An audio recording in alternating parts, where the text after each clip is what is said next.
할렐루야. 우리 옆 사람하고 인사 한번 합시다. 사랑합니다. 축복합니다. 사랑합니다. 축복합니다. 할렐루야. 지난주에 여리고 기도 끝나고 오늘 수요 예배 드리는데 또 평안하니 참 좋네요. 그죠? 이 성전에 일주일 내내 기도를 많이 해서 그런지 은혜가 충만한 것 같아요. 새벽에 나와서 기도할 때도, 저녁에 나와서 기도할 때도 신기하게 평강이 강물처럼 막 밀려오는 거예요. 나와서 기도하신 분들은 압니다. 참 좋아요. 수요 예배 준비하는데도 참 은혜가 깊어요. 평안하고 기쁨이 넘치고 감사함이 물밀듯이 밀려들더라고요. 오늘은 출애굽기 63강입니다. 물두멍과 생명의 속전, 이런 제목으로 말씀을 나누도록 하겠습니다. 하나님께서는 이스라엘 백성들에게 생명의 속전을 내라고 말씀하셨어요.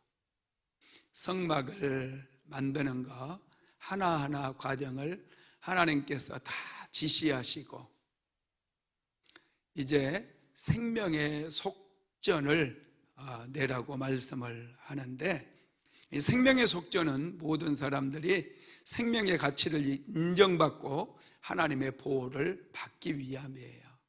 20세 이상 된 남자는 반세겔씩 생명의 속전을 내라고 말씀하시면서 너희에게 질병이 없게 해주겠다, 이런 말씀이 더해져 있습니다. 여러분, 생명의 속전, 참 이게 무슨 말인가 싶기도 하죠. 전하니까 돈전자니까 죄를 속하게 하는 돈인가, 이런 생각을 할 수도 있어요. 사람은 자기 힘으로는 구원받을 수 없습니다. 우리는 하나님의 은혜로 구원받는 그런 존재인 것을 믿으시기 바랍니다. 그래서 모든 사람이 반세겔씩 생명의 속전을 내라 그랬어요. 이스라엘 백성들은 하나님께 선택받은 백성들이기 때문에 하나님께서 그들을 특별한 은혜로 애굽의 종되었던 종살이하던 땅에서 그들을 건져냈어요. 애굽의 장자들이 죽어갈 때도 어린 양의 피를 임방과 좌우설주에 바르게 하심으로 재앙이 그들의 집에서 그들의 집을 엄습하지 못하고 뛰어넘게 만들었던 것이죠.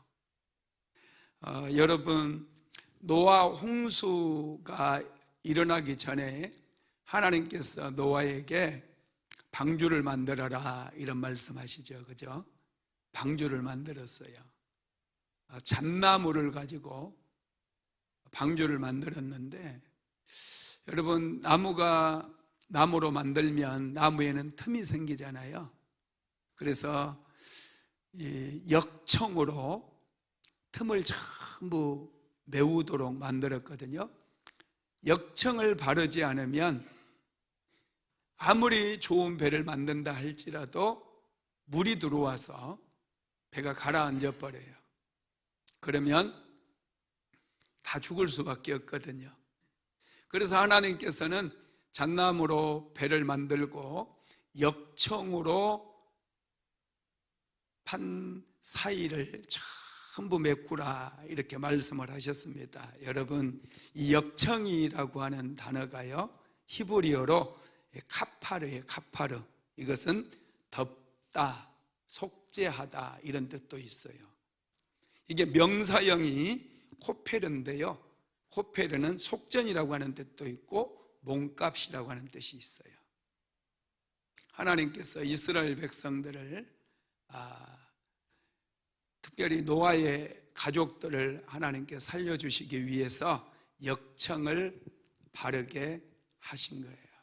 하나님께 선택하셨기 때문에 여러분, 하나님께서는 저와 여러분도 구원하시기 위해서 예수님을 이 땅에 보내주시고 십자가에 피를 쏟게 하심으로 그 예수님의 대속으로 인해서 저와 여러분은 구원을 받은 줄 믿으시기 바랍니다. 예수님께서 우리를 대신해서 우리의 죄값을 치르기 위해서 예수님이 우리 대신에 팔려가거든요. 예수님은 은 몇 개에 팔렸는 줄 아세요? 은 30개에 팔렸습니다. 요셉은 20개에 팔렸고, 당시 예수님 당시는 이제 노예들의 값이 좀 올랐던 것 같아요. 요셉 시대에는 노예 한 사람의 값이 은 20개였거든요.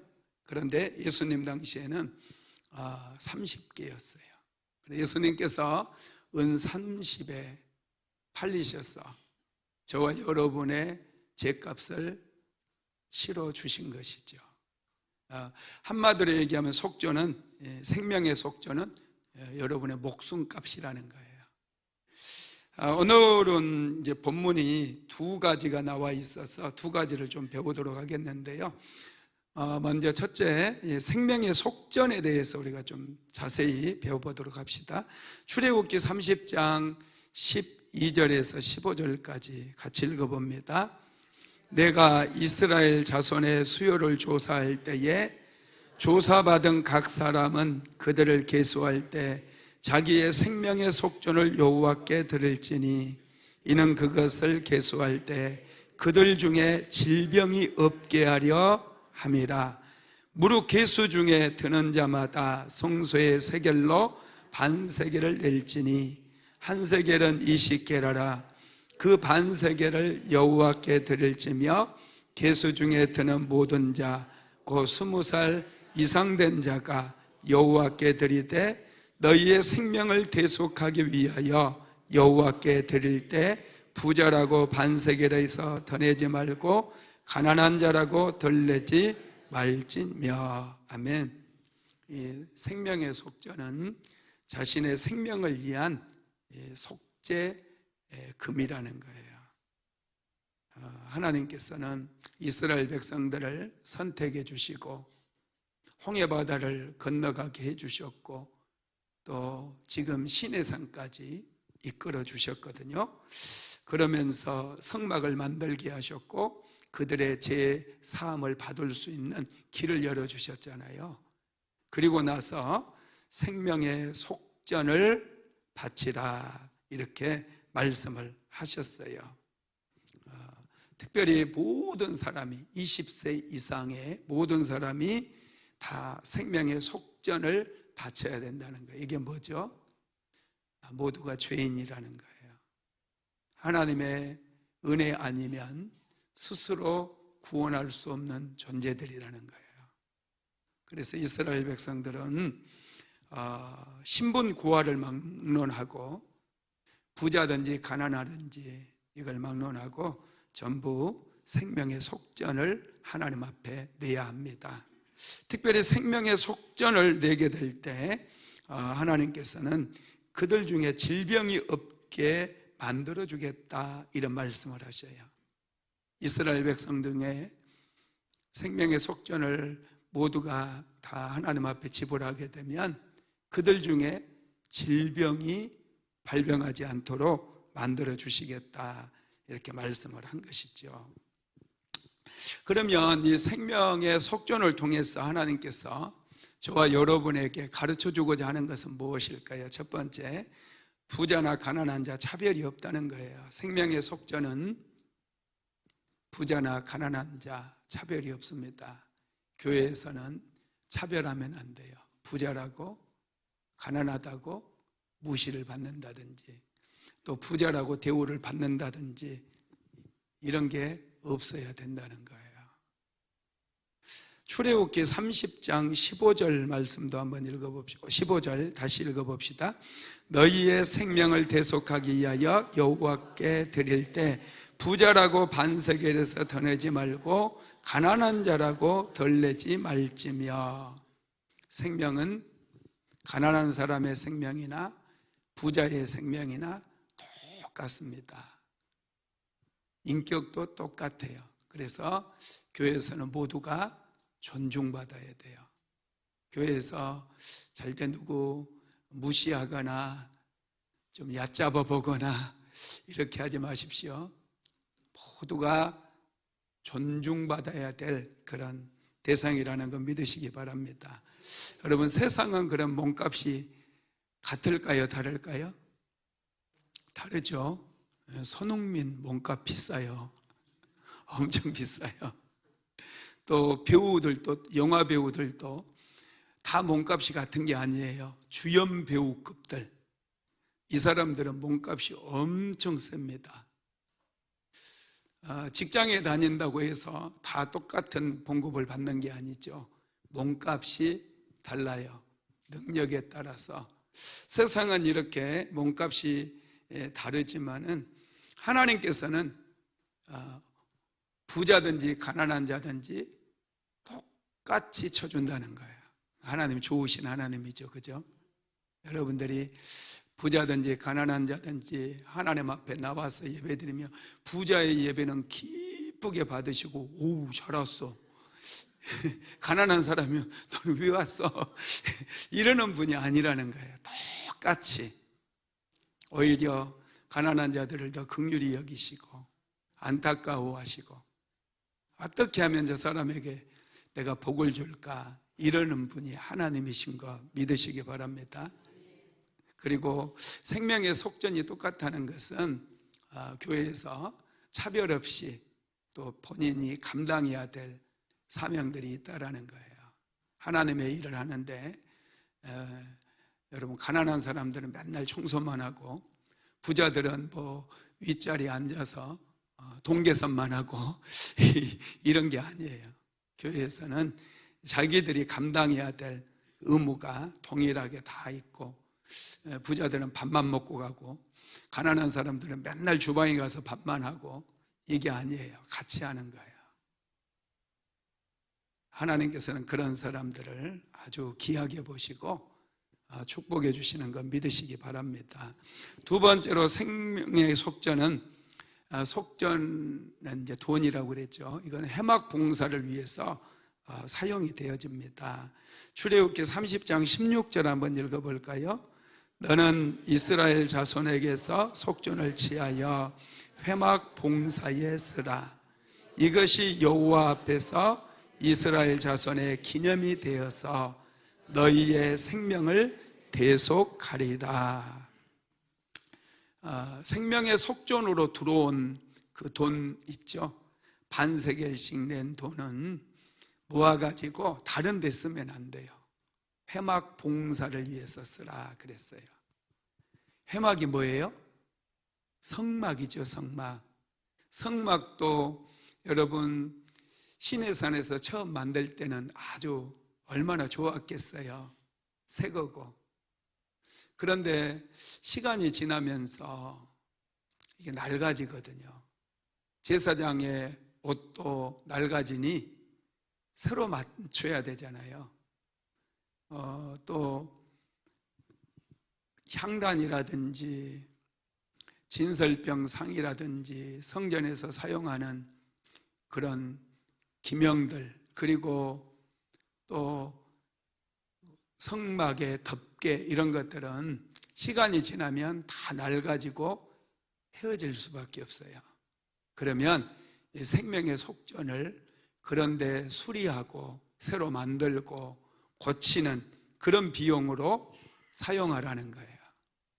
제가 몇 년 전에 어떤 교회를 갔는데 교회가 너무, 교회 건물도 크고 그런데 교회가 너무 초라해요. 들어가는 계단에서부터 시멘트가 다 깨져 있고 보도블록 이런 게 다 깨져 있고, 안에 들어갔더니 정말 보수를 안 한 거예요. 천정도 떨어져 있고 엉망이더라고요. 그래서 이 교회는 성도들이 어떻게 교회를 이 모양으로 놔두지? 사제라도 털어가지고 고쳐주고 싶더라고요. 야, 참 답답했었습니다. 이제 저랑 친한 목사님도 아니고 그래서 좀 답답했지만 그냥 나왔거든요. 하여튼 교회에도 자꾸 보수할 일들이 생겨요. 그럴 때 이 속전을 가지고 생명의 속전을 성전을 보수하고 또 새로 만들어야 될 것들, 뭔가 해야 될 것들, 그런 것들을 위해서 사용하라, 그렇게 말씀을 하고 있습니다. 여러분, 성막은 오늘날의 교회를 상징하거든요. 그래서 여러분, 우리는 교회를 소중히 여겨야 되고요, 교회에 뭔가 또 보수해야 될 부분이 있으면 항상 아낌없이 우리가 보수를 해야 된다는 것이죠. 예수님께서는 자기의 생명을 아낌없이 속전으로 내주셨어요. 저와 여러분을 위해서. 그래서 저와 여러분은 예수님을 믿음으로 구원을 얻은 거 믿으시기 바랍니다. 우리는 하나님의 자녀가 되었어요. 예수님께서 자신을 내어주셨기 때문에 우리는 하나님의 자녀가 된 것입니다.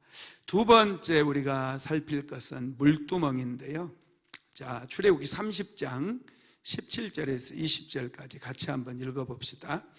여호와께서 모세에게 말씀하여 이르시되 너는 물두멍을 노수로 만들고 그 받침도 노수로 만들어 쉽게 하되 그것을 회막과 제단 사이에 두고 그 속에 물을 담으라.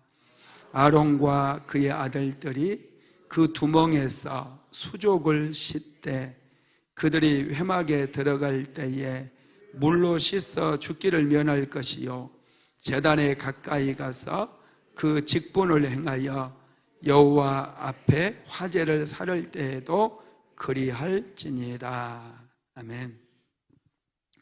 이 물두멍을 만들어라 그랬어요. 성막의 뜰에는 번제단이 있죠. 번제단 지난번에 사진으로 우리가 보았잖아요. 이 번제단을 지나가면 바로 물두멍이 나와요. 물두멍, 물을 담아놓은 큰 대야 같은 것입니다. 그리고 물두멍을 지나가면 이제 성소로 들어가는 문이 나와요. 그때 성소 들어가는 문 휘장으로 이렇게 쳐놓은 거 보여드렸죠. 그리고 성소를 들어가면 이제 진설병 상도 있고 향단도 있고 또 등대도 있고 그리고 이제 또 하나의 휘장이 나오는데 지성소로 들어간 문이 있어요. 그 지성소에는 여호와의 언약궤가 모셔져 있죠. 물두멍은 아론과 이 아론의 아들들이 제사장들인데 이 제사장들이 번제단에서 이제 먼저 번제를 드리는 거예요. 번제 드리는 목적이 뭐죠? 어린 양을 잡아서 자기의 죄를 속죄하는 거예요. 제사함을 받는 거예요. 그리고 물두멍으로 가서 이제 손발을 씻거든요. 양을 잡거나 소를 잡으면서 피가 많이 묻거든요. 번제단에서. 그리고 재도 많이 날리고 얼마나 지저분하겠어요. 그러면 이 물두멍에서 제사장이 손발을 깨끗이 씻고 성소로 들어가야 됩니다. 씻지 않고 들어가게 되면 또 반드시 죽게 돼요. 성소가 그 정도로 거룩한 곳이기 때문에 하나님 앞에 하나님의 임재의 상징인 성소에 들어가는 것은 쉬운 게 아니었어요. 번제단에서 반드시 양이나 소를 잡아서 하나님께 번제로 드리고 그리고 또 물두멍에서 손발을 씻어야 됩니다. 그리고 나서 성소에 들어가게 되는데 물두멍 사진 한번 보여주실래요?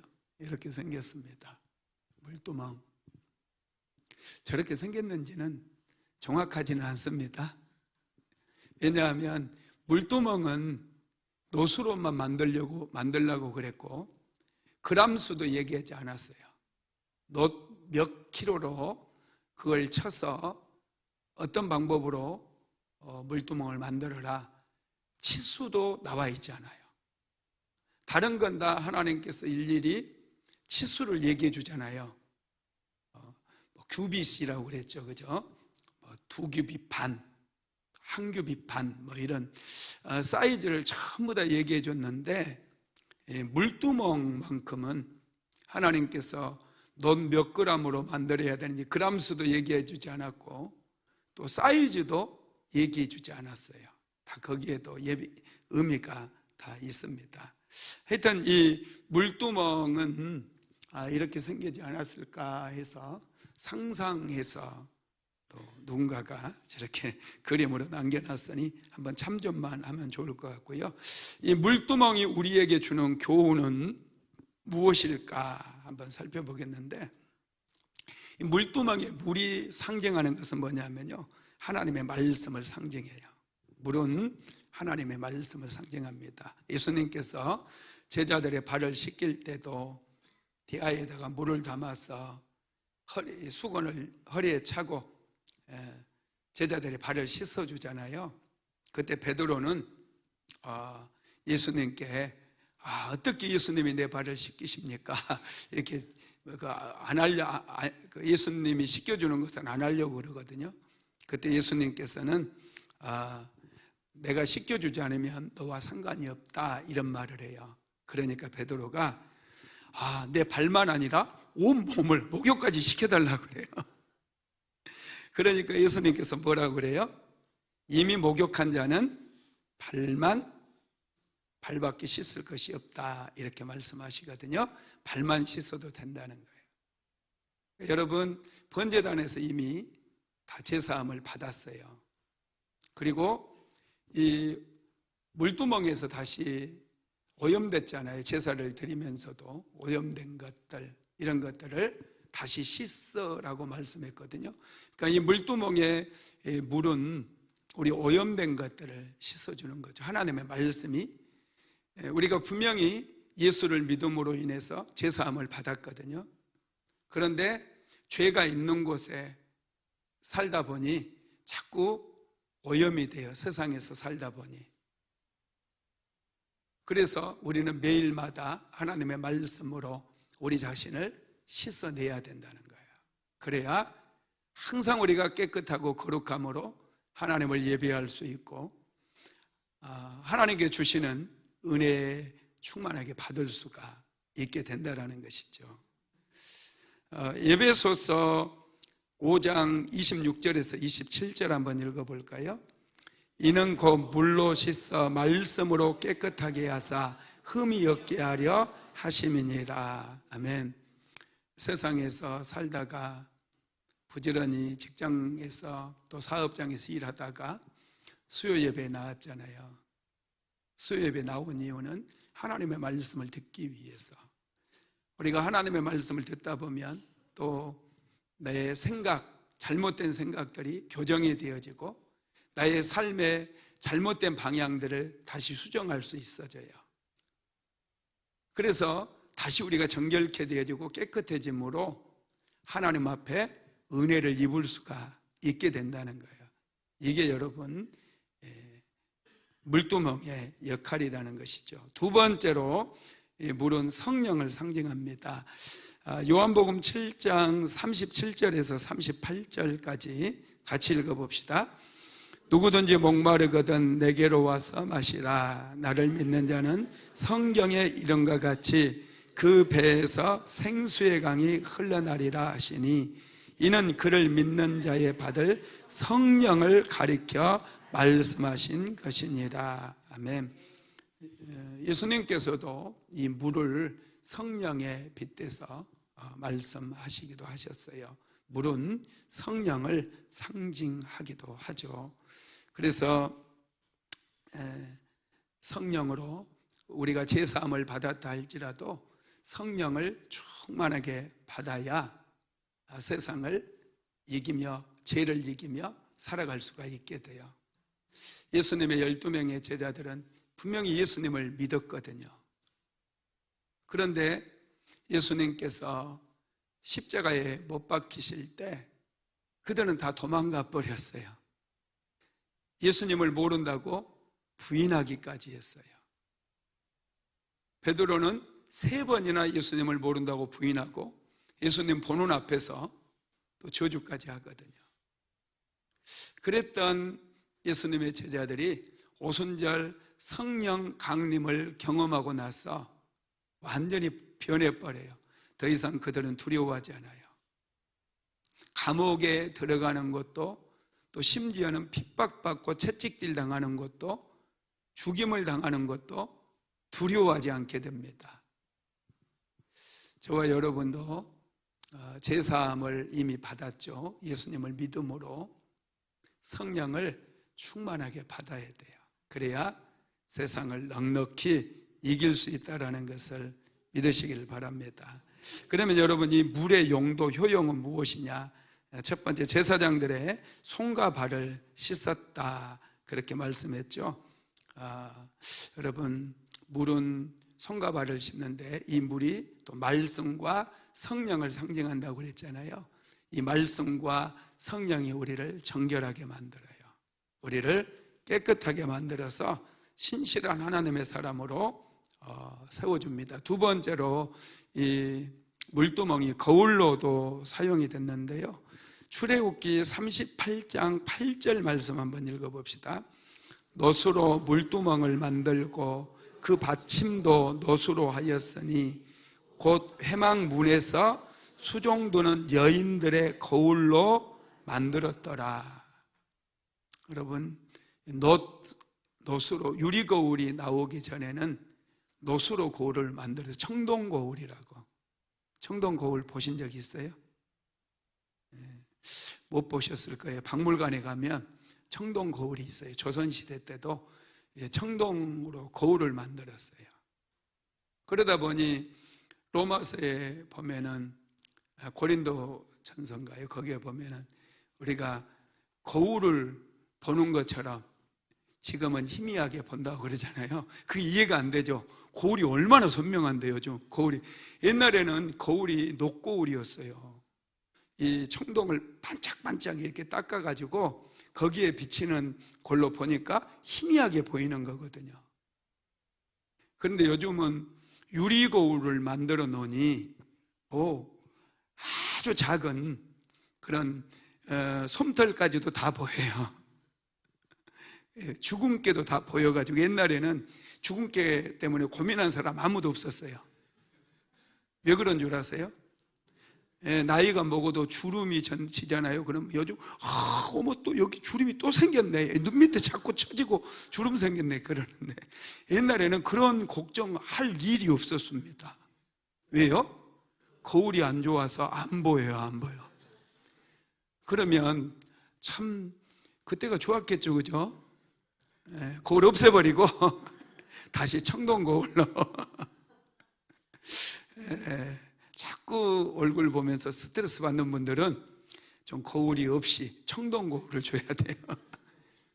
이 물두멍을 이 놋으로, 청동으로 만들었거든요.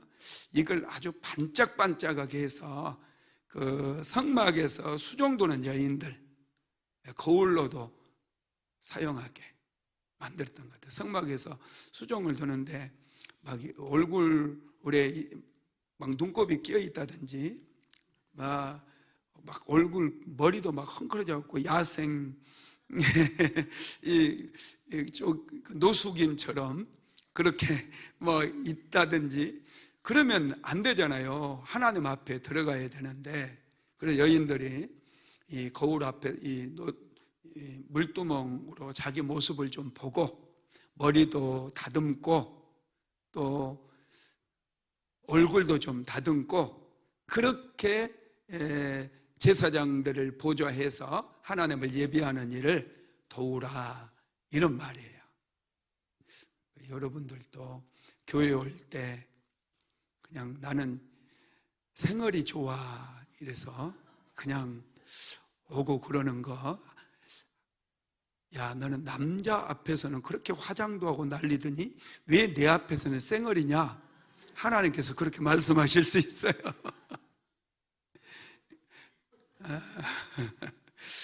그래서 하나님께서 성소 들어가는 바로 앞에 이 물두멍에 여인들이 거울로 사용할 수 있도록 노수로 물두멍을 만들어서 이렇게 볼 수 있도록, 얼굴을 볼 수 있도록 그렇게 했다라는 거예요. 그래서 물두멍은 거울 대용으로도 사용이 되었다라는 것입니다. 그리고 이 물두멍이 또 상징하는 것은 성령과 말씀을 또 상징을 한다고 그랬죠. 자, 시편 46편 4절도 한번 읽어봅시다. 시작. 한 시내가 있어 나뉘어 흘러 하나님의 성 곧 지극히 높으신 자의 성소를 기쁘게 하도다. 물두멍에서 손과 발을 다 씻고, 또 수종도는 여인들은 또 옷매음이라든지 또 얼굴도 머리도 잘 단정하게 하고 하나님 앞에 서게 되면 하나님께서 기쁨을 주신다는 거예요. 큰 기쁨을 주시는 거예요. 여러분, 예배드리면 기쁨이 있나요? 네, 기쁨이 있어야 돼요. 하나님 앞에 예배드리고 나면 큰 기쁨이 있어야 돼요.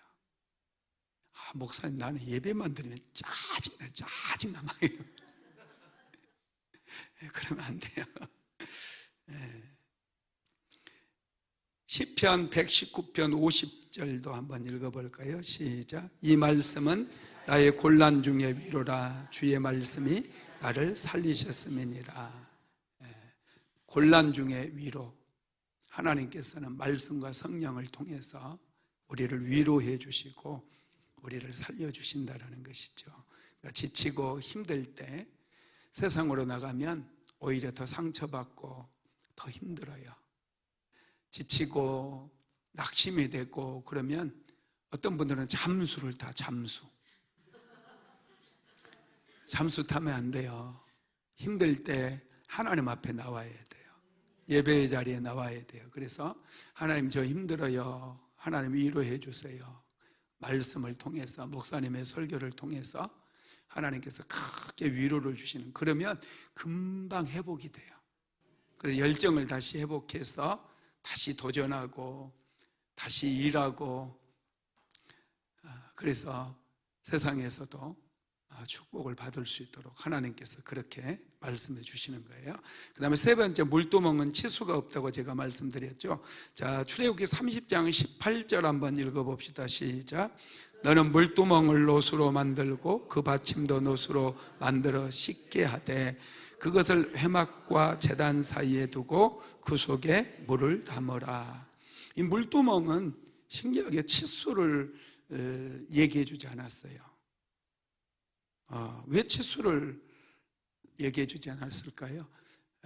성경학자들이 그렇게 얘기하더라고요. 하나님의 은혜는 제한이 없다.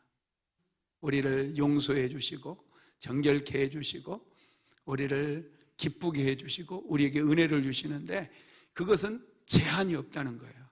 사모하는 사람들, 자꾸 성전에 나와서 은혜를 갈구하는 사람들에게는 제한이 없이 그냥 폭포수처럼 부어주신다는 거예요. 그러니 성전을 가까이 해야 돼요? 멀리 해야 돼요? 항상 가까이 해야 돼요. 특히 은혜가 더 필요하신 분들, 하나님의 은혜가 정말 내 삶에 필요하구나 이런 생각이 드신 분들은 매일 나와도 괜찮아요. 하나님 뭐라고 안 해요. 너 오늘 또 왔냐? 너 왜 또 왔어? 이런 법이 없어요. 하나님은 너무 좋은 분이어가지고, 그래, 사랑하는 딸아 보고 싶었다, 사랑하는 아들아 오늘 또 오니 내가 너무 행복하다, 오늘은 어떤 은혜를 너에게 줄까, 이렇게 말씀하시는 거예요. 그리고 또 신기한 것은요, 이 다른 성막의 기구들을 보면은 전부 덮개로 덮으라고 그러거든요. 청색 이 해달의 가죽으로 다 덮고 또 청색 보자기로 다 덮으라고 그래요. 그런데 물두멍은 보자기로 덮으라는 얘기가 없어요. 자, 한번 봅시다. 민수기서 4장 4절로 5절 한번 읽어봅니다. 시작. 고아 자손의 해막 안에 지성물에 대하여 할 일은 이러하니라. 진영이 전진할 때 아론과 그의 아들들이 들어가서 칸 막는 휘장을 걷어 증거궤를 덮고, 언약궤 덮으라고 그랬죠. 자, 민수기서 4장 11절로 12절까지 읽어봅니다. 금제단 위에 청색 보자기를 펴고 해달에 가죽 덮개로 덮고 그 채를 깨고 성소에서 봉사하는 데 쓰는 모든 기구를 취하여 청색 보자기에 싸서 해달에 가죽 덮개로 덮어 매는 틀니에 덮고. 아멘. 모든 손꼬들을 낱낱이 해달의 가죽으로 다 덮고 이 청색 보자기로 다 덮으라고 그랬어요. 그런데 물두멍은 빠져 있어요. 물두멍은 이 성막이 이동하는 가운데서도 뭔가 덮지 않고 그냥 가지고 가게 만들었어요. 왜 그럴까요? 이 물두멍만큼은 언제 어디서든지 사용할 수 있도록. 저와 여러분 교회에 와서만 회개할 필요 없어요. 교회에 와서만 회개하라는 게 아니라 어디서고 우리가 어디에 있든지 근데 제가 생각나면 그곳에서 바로 회개할 수 있어요. 하나님께서 우리가 어디서든지 회개할 수 있도록 이걸 싸버리면 물을 막 손도 씻어야 되고 그러는데 못 씻잖아요. 그러니까 이건 덮지 말라고 그렇게 말씀을 하신 것이죠. 오늘날에는 우리가 언제든지 어느 곳에든지 제가 생각나면 바로 회개하고 마귀가 틈타지 않도록 얼마든지 우리가 정결케 되어지고 깨끗해질 수 있도록 그렇게 하라고 말씀하신 거예요. 그리고 물두멍에 치수가 없으니 하나님의 은혜를 사모하는 사람들에게, 하나님을 가까이 하는 사람들에게는 정말 풍성한 은혜, 끊임없이 하나님께서 한량 없이 제한 없이 내려주시기 위함이라는 거 꼭 기억하게 되기를 예수님의 이름으로 축복합니다. 말씀을 마무리하겠습니다. 우리는 하나님의 은혜 없이는 살아갈 수 없는 연약한 존재예요. 그래서 생명의 속전도 하나님 앞에 내야 되고요. 은혜 받기 위해서, 보호받기 위해서, 그리고 매일마다 우리의 죄를 자복하고 회개할 수 있어야 돼요. 제사장들도 번제를 드렸던, 그래서 제사함을 받았던 제사장들조차도 물두멍에서 수족, 손과 발을 깨끗하게 씻도록 했어요. 그렇게 해야만 성소에 들어와서 하나님을 대면할 수가 있었거든요. 저와 여러분도 이미 우리는 예수님으로 인하여 다 제사함을 받았거든요. 그럼에도 불구하고 죄된 세상에 머물다 보니 자꾸 죄에 오염될 때가 있어요. 그때마다 하나님 앞에 회개하면 하나님께서는 제한이 없이 용서해 주시고 한량없이 은혜 주시고 우리에게 필요한 거 차고 넘치도록 채워주신다는 것을 항상 기억하게 되기를 예수님의 이름으로 축복합니다. 고마우신 하나님, 은혜 아니면 살아갈 수 없는 연약한 인생들임을 고백합니다. 하나님께서는 이스라엘 백성들에게 생명의 속전을 내라고 하셨고 그 생명의 속전을 낼 때 질병으로부터 보호해 주시겠다 약속해 주셨습니다. 하나님께서 우리 주 예수 그리스도를 이미 생명의 속전으로 우리를 대신해서 십자가에 못 박혀 죽게 하셨습니다. 은혜를 감사합니다. 날마다 예수님의 은혜에 감격하며 감사하며 살아가는 우리 한 사람 한 사람 되게 하여 주옵소서. 또한 물두멍을 만들고 제사장들이 성소에 들어가기 전에 손과 발을 깨끗이 씻으라고 하셨습니다.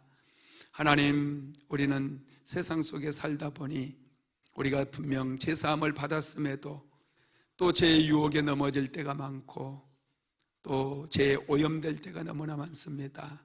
날마다 우리를 정결케 하시는 예수 그리스도의 보혈로 정결함을 얻고 깨끗함을 얻게 하시며 하나님을 예배할 때마다 하나님께서 풍성한 은혜를 약속하신 것을 믿습니다. 물두멍에서 제사장들이 날마다 번제를 드릴 때마다 정결케 손과 발을 씻었던 것처럼 우리가 예수님의 보혈로 날마다 정결함을 얻게 하시고 예배의 자리에 나온 사랑하는 모든 성도들 하나님께서 마음껏 축복하심으로 풍성한 은혜가 삶의 현장 속에 차고 넘치게 하시고, 가정에도 하나님의 은혜가 차고 넘쳐나므로 가족 구성원들이 모두가 행복해지게 하시고, 하나님께 주시는 새로운 꿈과 비전을 갖게 하시고, 하나님께서 기뻐하시고 선하시고 온전케 하시는 그 뜻을 온전히 이루며 살아가는 믿음의 백성들 다 되게 하여 주시옵소서. 오늘 또 수요 예배에 나온 사랑하는 성도들 한 사람 한 사람 주님 앞에 올려드립니다. 마음껏 축복하여 주옵소서. 은총을 베풀어 주시옵소서. 가지고 나온 모든 기도 제목들, 인생의 문제들 다 해결받고 응답받게 하옵소서. 예수님의 이름으로 기도드렸습니다. 아멘. 지금은 우리 구주 예수 그리스도의 무한하신 은혜와 아버지 하나님의 극진하신 사랑하심과 보혜사 성령 하나님의 감동 감화 내주교통 인도 충만케 하시는 역사가 하나님의 은혜를 사모함으로 하나님을 예배한 사랑하는 모든 성도들 머리 위에, 사랑하는 순복음 안디옥교회 성도들 머리 위에, 가정 위에, 사업장 위에, 직장 위에 이제로부터 영원토록 함께 있을지어다. 아멘.